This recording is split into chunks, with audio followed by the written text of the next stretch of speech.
Alright, hi, I'm late, but hear me out. With Alysa Liu's recent success at the Olympics, the internet is latching onto her as is proof that you do not need to be obsessed to be successful. And this blatant mischaracterization and misunderstanding of what is going on is just rubbing me the wrong way. So, why is Alysa Liu at the center of this debate anyway? Recently, Alysa Liu won gold at the Olympics with a performance that seemed more like an idol dance than anti-Olympic figure skating has ever seen before.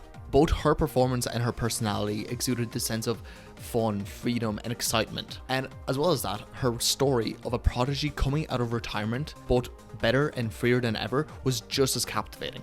But now her story has been used to argue a much bigger point. People have begun to see Alysa Liu as this antidote to modern hustle culture, to this constant lock-in mindset that has been dominating the internet for the past few years. And this is where I believe we're starting to step back into old mistakes. This debate between obsession and enjoyment has been grossly mischaracterized. This enjoyment culture is like, do whatever you want, whenever you want, however you want. And it sounds great, right? And I guess you'll improve by just doing things over and over again, and hopefully that's like the only thing you're focused on. And then on the other hand, obsession and hustle culture have been characterized as this oppressive cage. You'll work yourself till exhaustion on this one thing and it consumes your entire life. The reality of the matter is that both of these are far less black and white than you'd expect.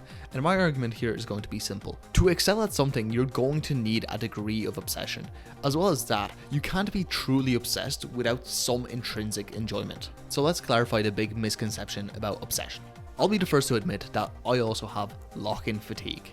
Clearly obsession has its risks, whether it's burnout, stalling, or deteriorating health. But the issue with obsession is never really people being obsessed with their craft. It's people being obsessed with things such as perfection, results, and success. Things that don't have a clear, positive, reliable feedback loop. And the thing is, any kind of shallow obsession like this is bound to eventually run out of fuel. And this connects to enjoyment, because the thing that often kills enjoyment isn't the struggle or the difficulty of what you're doing. It is the immediate access to something easier and more comfortable. In other words, you can't not be obsessed with something and excel at it. And as well as that, this internet idea of enjoyment is at best naive and at worst just a rebranded version of toxic positivity. Because the thing is, enjoyment by itself isn't sufficient. Improvement rarely comes down to repeating something over and over again. Art is a perfect example of that, right? Because yes, drawing more will help.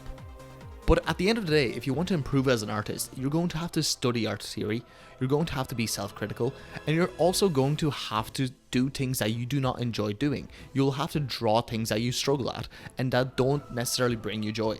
Like when it comes to anyone who got into art because of anime, they'll all relate to this painful reality check of having to move on from drawing the same anime characters over and over again and learning real anatomy to improve at their art. And it's in those cases where you need the obsession and the discipline to work hard, especially when you don't feel like it. Which highlights a much bigger problem in this debate, right?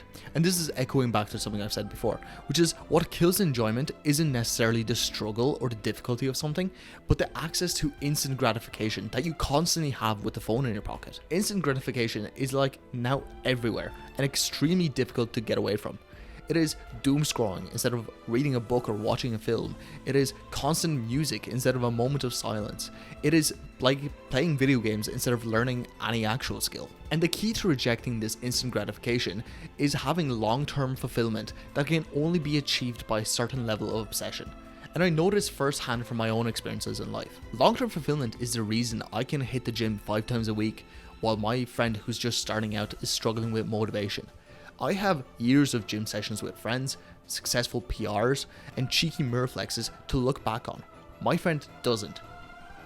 That's a neurally built-in positive feedback loop that's going to keep me motivated when I don't feel like doing something in the moment. And the thing is, I could not have possibly stuck to my initial routine to build that positive feedback loop without some kind of level of obsession that's going to keep me from eating junk food and keep me eating healthy food, and will also prevent me from sleeping in and instead of choosing to wake up early. So here's a major reality check that I wanted to get across with this video. To the average person, the most relaxed, laid-back routine of an Olympian is going to seem like an obsession. It's going to be meticulously tracking progress, it's going to be ensuring they meet their macros in their diets, it's going to be saying no to setbacks, and it's going to be prioritizing their routine. To be successful at something, you're going to need that baseline level of dedication and discipline that's going to seem like an obsession to an outsider. On the other hand, you're always going to benefit from a level of enjoyment, right? You're going to lower the bar for discipline, you're going to enjoy working more, and you'll feel less fatigued afterwards. Which leads me to my final takeaway. Exceptional people like Alysa Liu aren't choosing between enjoyment and obsession. They've already built a life around their craft, one which obsession protects and enjoyment sustains. So, to my other aspiring workaholics, if you enjoyed this video, feel free to hit the subscribe button down below. It's always free and you can take it back. Full refunds guaranteed. Alright, cheers.